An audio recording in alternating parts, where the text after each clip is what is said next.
Well, I saw that this Hermes fashion show was trending. And this happens a lot where I remember maybe I covered something about Hermes in a video. I knew he was associated some sort of a Greek god. And it also had something to do with the Olsen twins and Full House videos that I made before. So I went back and looked through some of my research. And the first part was that the Olsen twins spent $50,000 on a Hermes handbag. And I was stunned by this because, imagine that's like what, half a house. And you think about that with the people starving all over the world and the condition, just the decadence of that. $50,000 for a handbag. You're walking around with something that is $50,000 in your hand, like Kim Kardashian's engagement ring being worth $4 million. Just imagine carrying something like that around with you all the time. It's just obscene. And if you just think about that, I mean, if forget about all the Illuminati and all the Satanism, that is devilish in itself. When you have so many people in the world suffering and just the decadence and just the ickiness associated with this high fashion industry, it's just immoral. I mean, what about this thing makes it worth 50 grand? How is it better than a $100 purse? Like, how much better could it be? I mean, what does it come with that would create that value? If you just think about the fashion industry, just manufacturing artificial value, that in itself is satanic. The vanity and the narcissism and all of this just artificial kind of crap that goes on. These people with the big egos flashing their expensive wardrobes and all these types of things. So this is where I'm starting at. And then later on, I came across a Full House clip. Somebody actually sent me a comment about this. Few people did. That Uncle Jesse in the show Full House, real name was Hermes. And first of all, Hermes is the god that brought souls to the underworld. And this is really important to what I'm going to present with the fashion show. So he's the guide to the underworld. But Helen Blavatsky, the famous Luciferian, said that there's no difference between Satan and Hermes. She said that the devil and Hermes are one and the same. So if you understand this, there is just two different cultures expressing the same idea. There's various names for demons, or in this case, some sort of devilish-like character. And for the Greeks, Hermes is that guy. So in this episode of Full House, the Michelle character teases Uncle Jesse and calls him Uncle Hermes. Now, I've documented over and over again the creepy relationship between Uncle Hermes and the Olsen twins and how he's like manhandling them and mauling them and engaging in sexualized behavior. And then this character, the real life actor John Stamos, has been pictured wearing devil's ears on a few different occasions. And I've talked about how that MK Ultra mind control subjects refer to their handler, the guy that's in charge of them, their abuser, their torturer, as the devil. And so all of these things are intertwined. And this is what we're talking about with Hermes. So let's see how this fashion show turned out, shall we? Because I've already covered one creepy fashion show in the Year of the Beast, 2017, in the Year of the Beast. So you think about what kind of fashion show with a company that is named after the devil. So this is a way for them to get away with naming something that is devilish. You understand this? They couldn't name this shop Satan, but they can name it Hermes. It comes out of France.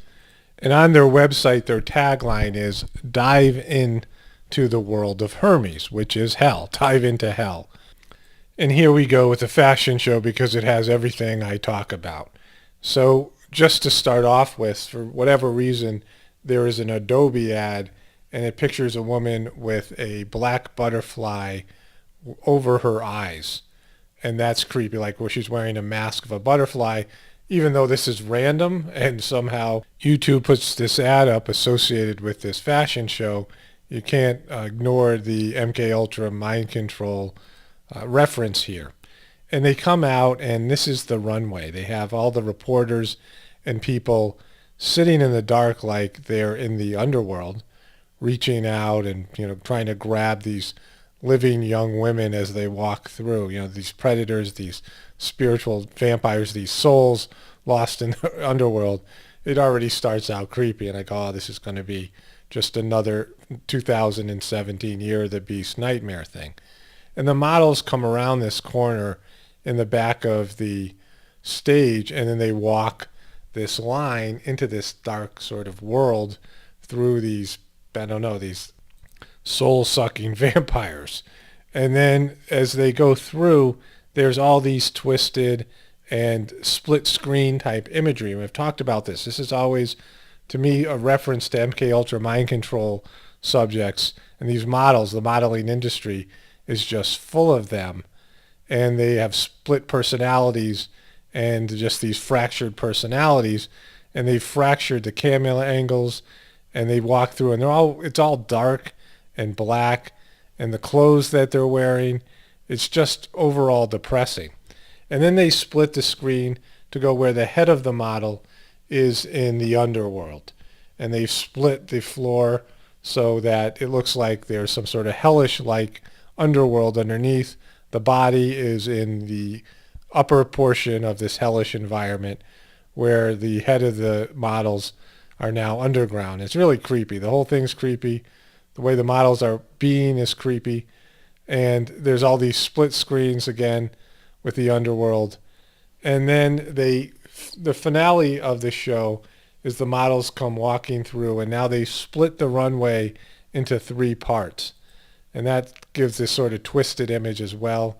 You can see that they've put these reporters in blackness and behind this screen to add to this hellish-like creepy feeling.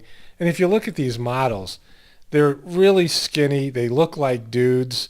They don't smile. They're all pale like vampires. You know, they're these tall girls, probably weighing right around 100 pounds, totally unhealthy looking. They just look like they're some sort of vampire slaves. I mean, there's not any real healthy women there anymore. And so this is what the modeling industry, these overpriced, gaudy, expensive, superficial clothes from hell with these models who have eating disorders, who are pale and unhealthy. None of them crack a smile or do anything that looks like they're alive. Who would want to be like this? Why is this the paramount? It's gotten so bad, it's like they've just given up. It's like everything's darkness and drab. And this is supposed to inspire people to spend thousands of dollars on these overpriced clothes because somehow everyone's supposed to want to get into this satanic club. And then the show ends exactly like you would think it's going to end, and it fades to black. This hellish-like stage disappears, and everything goes black for 15 seconds, and it's just really creepy. And the whole thing, I mean, there's not really much to say. I'll leave a link in the description box if you really want to get depressed. But it's just like they're not hiding these things anymore. It's life-sucking. And the fact that all these resources, alleged things that have value like money, the state-based system, and people would spend all this money on all of this stuff. Why does the fashion industry even exist? It's just completely artificial and just satanic at its very roots. All right, this is Paul Romano reporting from the apocalypse. Everybody have a blessed day.